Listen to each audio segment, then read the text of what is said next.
이제 하나님의 말씀 증거하겠습니다. 오늘 우리에게 주시는 하나님 말씀은 마태복음 20장 17절에서부터 19절의 말씀입니다. 이 계시의 말씀 읽을 때 다 자리에 일어나셔서 한 목소리로 합독하겠습니다. 시작.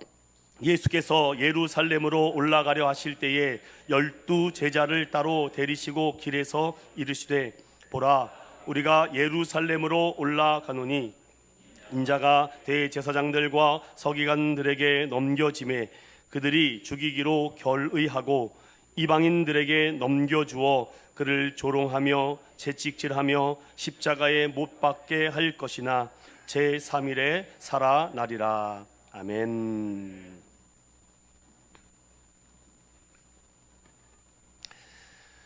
제목을 따라하겠습니다. 십자가의 3단계. 설교란 제가 여러 번 말씀드렸듯이 하나님의 진의, 하나님의 뜻을 드러내는 시간이다. 이것은 누구에게도 동일한 얘기입니다. 설교란 하나님의 진짜 의도, 참된 뜻, 진짜 생각을 밝혀내고 드러내는 시간입니다. 여기에는 어떤 인본적인 생각이나 사람의 마음이나 어떤 견해나 경험이 들어가서는 위험하겠죠. 물론 비유와 적절한 또 이해를 위해서 비유를 드는 것은 좋지만 너무 그것이 과도하게 되면은 하나님의 진리를 드러내는 것이 어렵다고 합니다. 군대 다녀오신 분들은 잘 알 겁니다. 군기황림. 군대에서는요 2가지가 꼭 필요하다고 하죠. 군기와 사기. 군기만 너무 잡으면요 엄격한 군율에 인해서 딱딱해집니다. 그래서 군기가 강한 만큼 사기가 있어야 되거든요. 그러면 앞에 이끄는 장군이나 지도자는 이 2가지를 잘 가지고 있어야 되겠죠. 군기도 잘 할 수 있고 또 사기도 올릴 수 있는 그런 능력들이 필요하지 않겠습니까?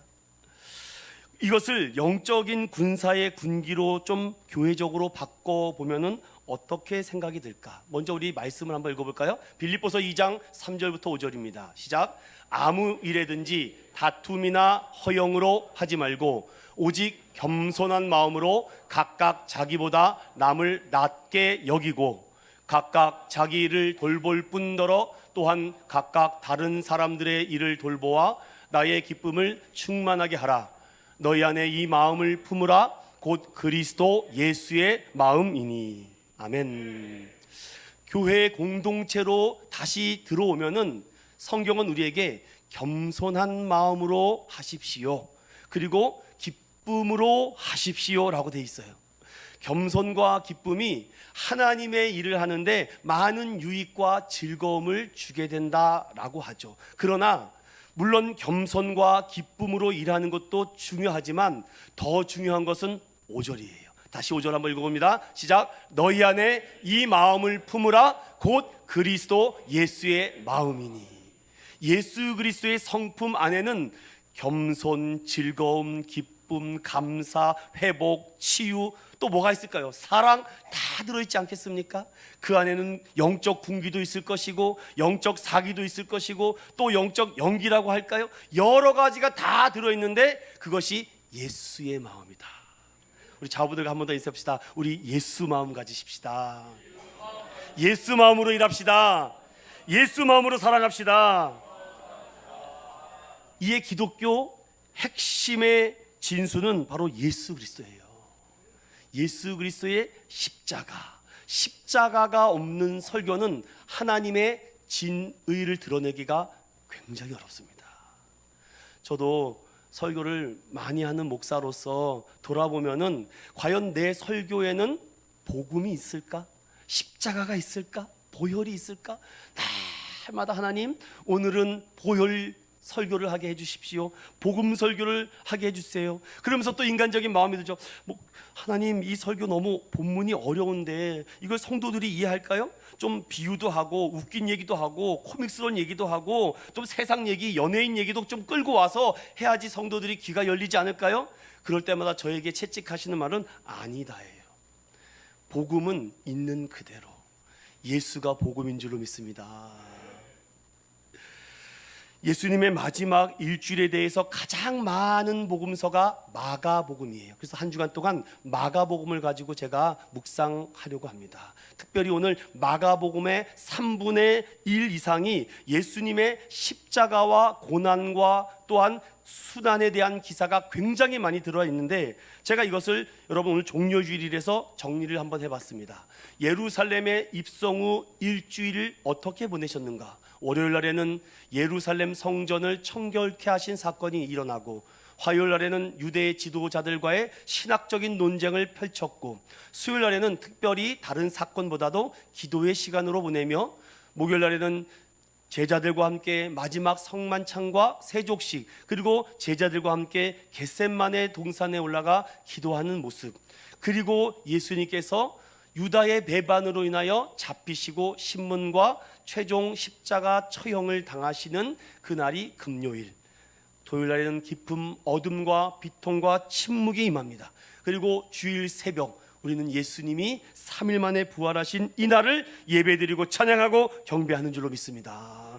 그래서 부활이 얼마나 중요하면, 십자가의 희생이 없었다면 부활의 의미도 없다라는 것이죠. 저는 오늘 마태복음 20장 특별히 19절의 말씀을 가지고 십자가를 여러분 이제 어떤 십자가신가라고 알면, 이 3단계만을 알면은 십자가의 첫 단계, 두 번째, 세 번째 단계는 이런 의미가 있구나. 제가 그것을 여러분과 함께 나눠보려고 해요.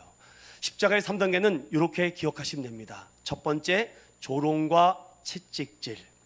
두 번째는 십자가의 못 박히심. 세 번째는 3일 만에 살아나심. 십자가의 은혜를 안다면 반드시 이 세 가지를 가슴 깊이 새겨야 됩니다. 십자가 조롱과 채찍이지. 십자가 못 박히심이지. 십자가 부활이지. 여러분 한번 해보시겠습니까? 십자가 하면 뭐라고요?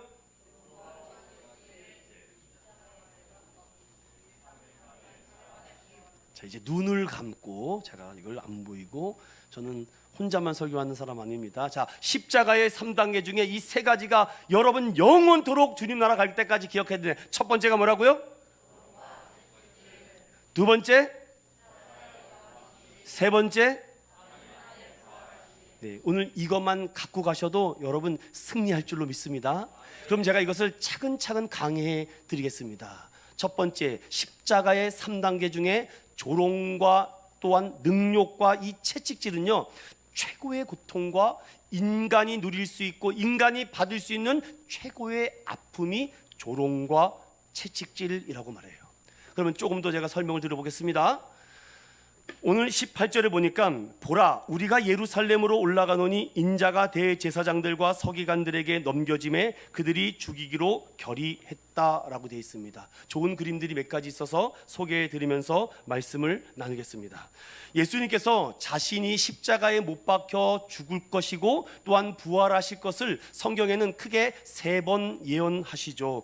베드로의 신앙 고백 이후에 그에게 내가 순환당하고 고통받아 다시 부활할 것이다, 그 얘기를 할 때 베드로는 아닙니다, 내가 끝까지 주님을 지키겠습니다, 내가 하나님의 일을 막는구나 라고 엄히 꾸짖죠. 그리고 변화산에 제자들과 올라가고 내려올 때 내가 수단받고 고통당한다는 얘기를 또 하십니다. 그리고 오늘 세 번째로 하시는 말씀이 마태복음 20장에서 하는 말씀인데, 이제 과거보다 지금 굉장히 구체적으로 상세하게 설명하는데, 18절 다시 보면 인자라고 말하는 것은 예수 그리스도를 말합니다.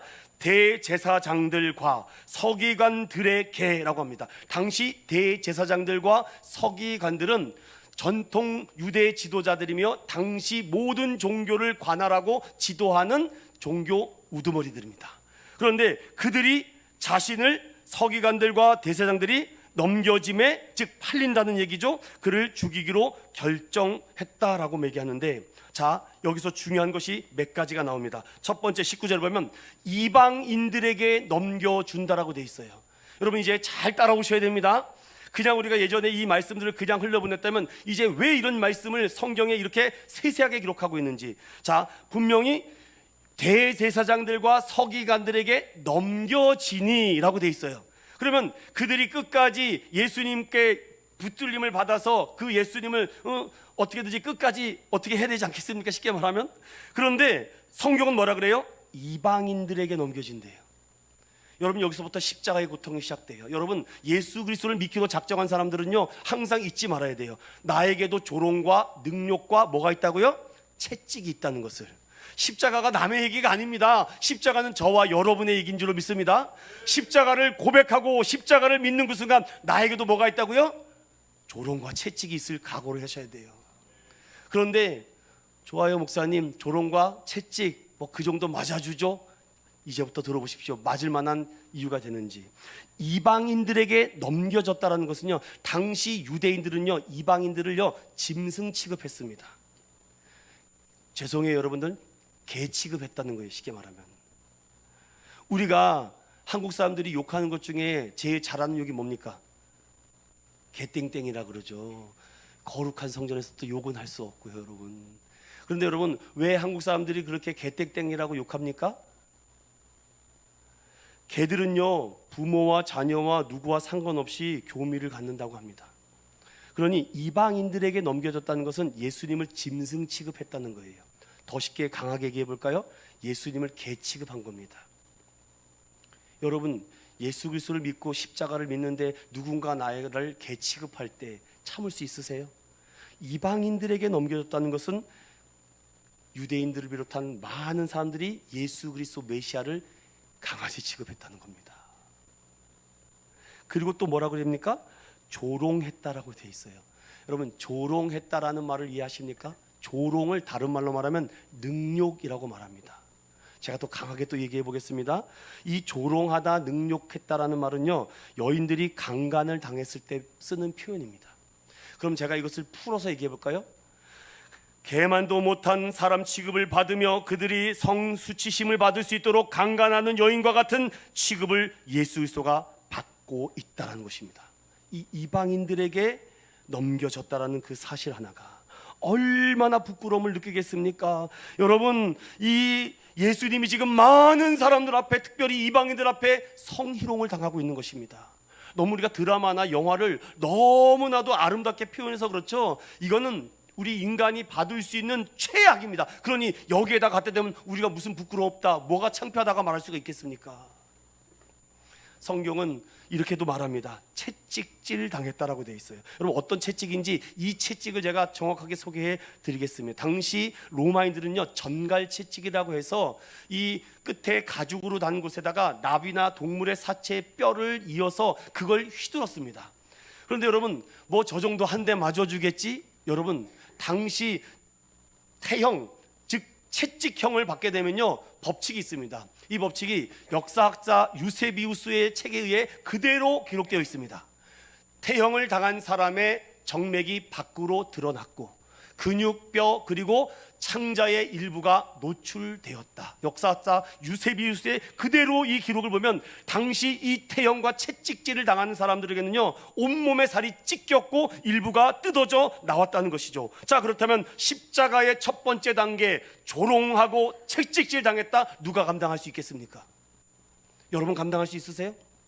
개 취급당하는데 여러분, 누가 나한테 조금이라도 뭐라 그러면 그게 열받아가지고 뚜껑이 열리는데, 여러분, 예수 그리스도 우리 나의 주, 나의 왕, 나의 하나님께서 지금 개 취급당하고 성희롱을 당하고 있다는 사실에 여러분, 십자가를 그렇게 가볍게 보십니까? 얼마나 무거운지 아십니까?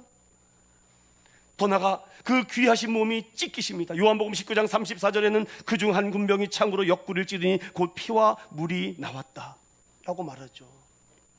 마가복음 15장 17절에 자주색 옷을 그분께 입히며 가시나무로 관을 엮고 그분의 머리에 씌웠다. 또한 마태복음 27장 28절부터 31절에 보면 그가 옷을 벗겼다. 성경에는요, 옷을 벗겼다라는 말은요, 온몸에 팬티까지 다 벗겼다는 겁니다.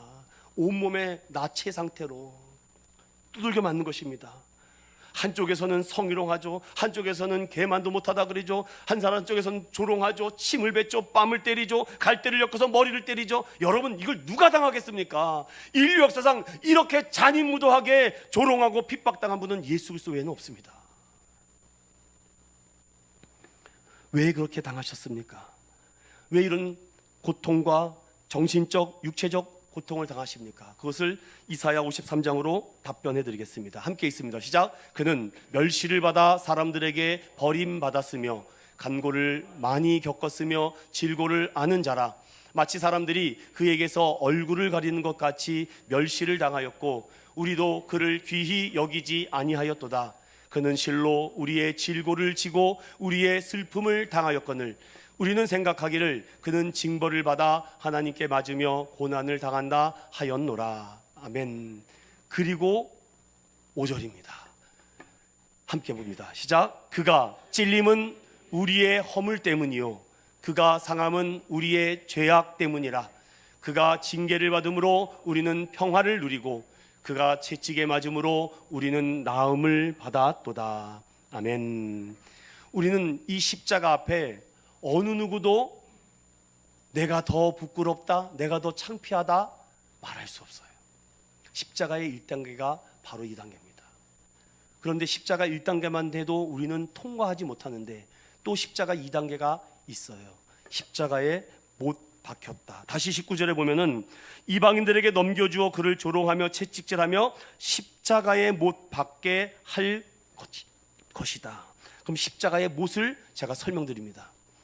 당시 유세비우스와 필립 샤프나 헤로도투스의 그 여러 저서들을 보면은 당시 십자가 처형을 당하는 사람들은 대표적으로 정치범들, 살인범들, 이런 사람들이 십자가의 형을 받는데 이 십자가의 형을 너무나도 감당할 수 없기 때문에 대부분의 로마 사람들은 십자가에 죽이지 않았다고 하는 글들이 있습니다. 그래서 대부분 이 십자가의 처형은 이방인들, 또 이방 족속들, 특별히 아주 미움을 받았던 이 유대인들이 엄청난 십자가의 죽음을 받았는데, 특별히 예수님은요 다른 사람들과 다르게 3개의 못을 박혔는데, 여러분 여러 가지 의학자들의 얘기가 있습니다. 당시 못의 길이가 15cm, 그러니까 제가 한 뼘 정도 되겠네요. 이거 한 뼘 정도가 되는 길을 양손과 양발에 박혔다라고 되어 있죠. 그러니 이 못이 손 바닥에 박히게 되면 이 육신의 무게가 남성이 보통 70 전후 킬로그램을 했을 때 이 무게에 의해서 찢기게 되지 않겠습니까? 그래서 어떤 학자는 손목에다가 박히지 않았을까, 또 어떤 학자는 다리를 움켜잡았기 때문에 미끄러지진 않았을 것이고, 또 팔 대부분을 감아서 떨어지지 않게 했다라는 얘기가 있는데, 그것이 중요한 것이 아니라 이 십자가의 고통을 제가 구체적으로 설명합니다. 목요일 날 18시부터 금요일 10시까지 예수님께서 성찬을 행하시고 나서 그 이후에 이 유다의 배반으로 인해서 얼마나 충격적인 일이 일어납니까? 밤새 신문을 당하시고 한 잠도 잠을 못 자우시고 기도한 현장에서 잡히시지 않았습니까? 그리고 나서 그 이후에 어떻게 됩니까? 여기 가야바에도 끌려갔다가 빌라도에게도 끌려갔다가 다시 여기 안디바에도 끌려갔다가 다시 왔다 갔다 밤새도록 끌려다가 결국은 그 불법인 심판으로 말미암아 오전 9시에 십자가의 못을 박히게 된 것입니다. 이 그림이 저는 가장 그 상황을 잘 표현한 그림 중에 하나가 아닐까라고 생각을 합니다. 사랑하는 믿음의 성도 여러분, 십자가의 못을 박혔다는 것입니다. 여러분, 그냥 박힌 것도 아니고 그 생사를 찢고 사람이 숨쉬고 호흡하는 가운데 마취한 것도 아닌 상태에서 생사를 뚫고 양손 양발에 못을 박혔고 머리에 가시관을 박히고 또한 양쪽 옆구리에 또 창을 받았다니 이것을 어떻게 우리가 감당하겠습니까? 여러분, 우리는 이것을 도저히 감당할 수가 없어요. 아니, 감당할 수도 없는 것이고 감당하지도 못하는 일이죠. 성경은 우리에게 몇 가지 이런 말씀을 합니다. 빌립보서 2장 8절입니다. 시작. 자기를 낮추시고 죽기까지 복종하셨으니 곧 십자가에 죽으심이라. 히브리서 9장 27절. 한 번 죽는 것은 사람에게 정하신 것이요 그 후에는 심판이 있으리니. 이사야 25장 8절입니다. 시작. 사망을 영원히 멸하실 것이라. 주 여호와께서 모든 얼굴에서 눈물을 씻기시며 자기 백성의 수치를 온 천하에서 제하시리라. 여호와께서 이같이 말씀하셨느니라. 아멘. 결국 십자가의 죽음은 저주의 죽음이죠. 온 인류의 저주를 담당하시고 그 모든 인류의 죄악을 예수 그리스도께서 담당하시고 우리를 구원해 주시고 대속해 주신 줄로 믿습니다. 그리고 마지막입니다. 여러분, 십자가의 3단계. 여러분, 조롱과 책찍질 이거 우리 못 감당한다 그랬죠. 십자가에 못 박히심 우리가 감당하지 않아도 돼요. 왜냐? 우리에게는 부활이 있기 때문이죠. 부활하신 예수님의 십자가가 마지막 단계인 줄로 믿습니다. 제가 이것을 성경으로만 그냥 말씀을 드리고 싶어요. 우리 함께 쭉 읽어볼까요? 시작. 안식 후 첫날 마리아가 돌이 무덤에서 옮겨간 것을 보고 들어가니 주 예수의 시체가 보이지 아니하더라. 베드로는 일어나 무덤에 달려가서 구부려 들여다보니 세마포만 보이는지라 그 된 일을 놀랍게 여기며 집으로 돌아가니라. 아멘. 저는 이 말씀을 읽어도 가슴이 막 부풀어 오릅니다. 예수님은 정말로 살아나셨구나. 아니나 다를까 계시록 1장 18절에는 우리에게 이렇게 약속합니다. 시작. 곧 살아있는 자라 내가 전에 죽었었노라 볼지어다 이제 세세토록 살아있어 사망과 음부의 열쇠를 가졌노니. 아멘. 예수 그리스도가 사망과 음부의 열쇠를 가지고 움직이시는 줄로 믿습니다. 그러니 부활의 예수님을 말씀하고 또한 부활의 영광을 우리에게 전해주고 있는 말씀 아니겠습니까? 히브리서 2장 15절에는 함께 봅니다. 시작. 또 죽기를 무서워함으로 한평생 매여 종노릇하는 모든 자들을 놓아주려 하심이니. 사랑하는 믿음의 성도 여러분, 부활을 믿는 여러분, 이제 모든 묶임으로부터 노임받는 줄로 믿습니다. 그러니 여러분, 이 부활의 3단계를 생각하면 예수님께서 나를 위하여 조롱당하셨구나, 성희롱당하셨구나, 개취급당하셨구나, 그리고 채찍을 맞으셨는데 그 채찍은 상상할 수도 없는 채찍이구나, 그리고 그 몸에서 양손 양발에 못을 박히셨구나. 나를 위하여. 왜? 나를 이 죄악에서, 이 감옥에서, 이 묶임에서 놓아주려고. 이게 복음이에요, 여러분. 여러분, 복음은요, 모든 묶였던 세상의 굴레에서 우리에게 자유함을 주는 줄 믿습니다. 그럼 여기서 우리가 성경을 한번 찾아보겠습니다. 이사야 61장입니다. 이사야 61장. 제가 굉장히 좋아하는 말씀 중에 한 말씀입니다. 61장 1절부터 여러분 2절까지만 보겠습니다. 3절까지 다 봅시다. 양해. 이사야 61장 1절부터 3절 구약의 복음의 메시지입니다. 시작. 주 여호와의 영이 내게 내리셨으니 이는 여호와께서 내게 기름을 부으사 가난한 자에게 아름다운 소식을 전하게 하려 하심이라. 나를 보내사 마음이 상한 자를 고치며 보르된 자에게 자유를, 갇힌 자에게 노임을 선포하며 여호와의 은혜의 해와 우리 하나님의 보복의 날을 선포하여 모든 슬픈 자를 위로하되 무릇 시온에서 슬퍼하는 자에게는 화관을 주어 그 죄를 대신하며 기쁨의 기름으로 그 슬픔을 대신하며 찬송의 옷으로 그 근심을 대신하시고 그들의 의의 나무 곧 여호와께서 심으신 그 영광을 나타낼 자라 일컬음을 받게 하려 하심이라. 아멘. 전 이것을 한 줄로 이렇게 말합니다. 불가능을 가능케 하시는 창조주 하나님. 뭐 여기서 더 설명이 필요 있겠습니까? 한 주간 여러분들이 묵상했으면 하는 책을 권장해 드렸습니다. 예수님께서 오셔서 죽으신 50가지의 이유인데 존 파이퍼 목사님, 희락의 목회자 또한 사역자인 존 파이퍼 목사님이 쓴 책인데요, 굉장히 여러분들에게 도전이 되는 책입니다. 중요한 것은 십자가에 달린 그 목적이 무엇인가? 인류를 구원하기 위함이다. 또 모든 이에게, 제한된 사람에게만 전파되는 복음이 아니라 인류 모든 사람들에게 전파되어야 될 것이 복음이다. 그리고 이것을 절기 때마다, 또 우리가 고난주간과 부활절과 여러 절기 때마다 그것을 기억하여 그 기록된 말씀을 보고 무엇을 하라? 기념하라는 것입니다. 결론으로 말씀을 마치겠습니다. 저는 오늘 십자가의 3단계를 여러분들을 묵상하고 또 한 주간을 기대하면서 부활을 소망하는 여러분들에게, 세상에 쓸모없는 사람은 한 사람도 없어요.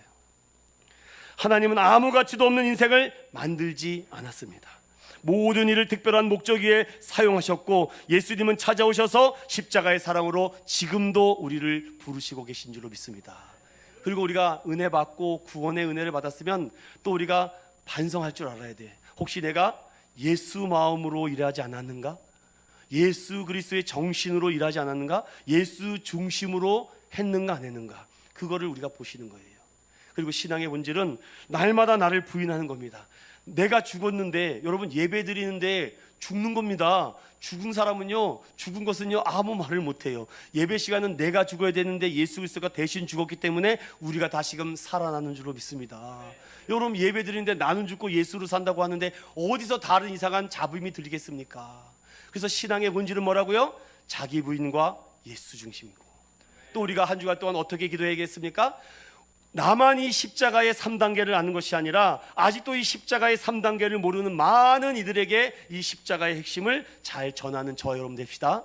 그리고 우리도 적용하는데 어떤 적용입니까? 하나님, 먼저 내 신앙을 잘 점검하고 또한 겸손함으로 십자가를 바라보며 또한 복음 전파에 동참하며 하나님의 주권을 인정하는 삶을 살게 해달라고, 이 한 주간 이 5가지의 이 적용과 기도와 이 말씀을 잘 묵상하는 저와 여러분 되시기를 예수님의 이름으로 축원드립니다.